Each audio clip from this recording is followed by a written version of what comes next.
বর্তমানে সোশ্যাল মিডিয়ায় ঝগড়া করা একটা ট্রেন্ড হয়ে দাঁড়িয়েছে।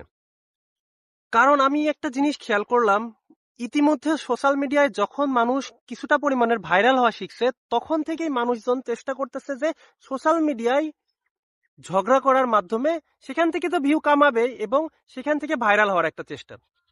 রিসেন্ট টাইমে হিরো আলমের একটা ঘটনা। হিরো আলম তার স্ত্রীর সঙ্গে যে কার্যকলাপ করতেছে সেগুলো সম্পূর্ণ সোশ্যাল মিডিয়া ভিত্তিক এবং সেইগুলোকেই আমাদের সাংবাদিকরা প্রমোট করতেছে। ভাই, আপনাদের কোনো খেয়ে দেয়ে কাজ নাই। একজন মানুষের পার্সোনাল লাইফ নিয়ে আপনি কেন পড়ে আছেন? আমি ওই সাংবাদিকদেরকে বলবো, ভাই আপনি কি মানুষের মধ্যে পড়েন? আপনি একটা মানুষ যার কিনা পার্সোনাল লাইফ, সে তার স্ত্রীকে রাখবে কি রাখবে না, তার স্ত্রীকে ডিভোর্স দিবে কি তার সঙ্গে সংসার করবে, সেটা তার নিজস্ব ব্যক্তিগত ব্যাপার। কেন আপনি তার কাছে গিয়ে তাকে হাইলাইট করে আপনার ভিউ কামানো লাগবে?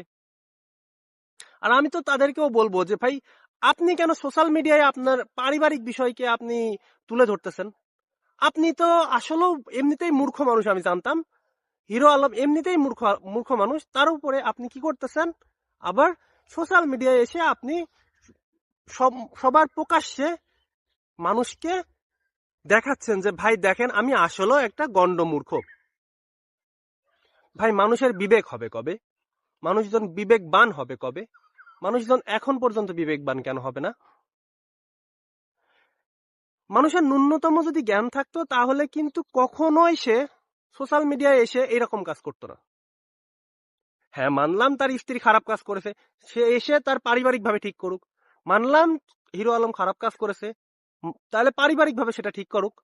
সোশ্যাল মিডিয়ায় এসে লোকজনকে জানান দিয়ে কেন সেটা ঠিক করতে হবে? নিজেরা বসে ঠিক করে নিক। ভাই, পারেনও বটে। স্যালুট আপনাদের। ব্যক্তিত্বহীন মানুষকে স্যালুট। ধন্যবাদ।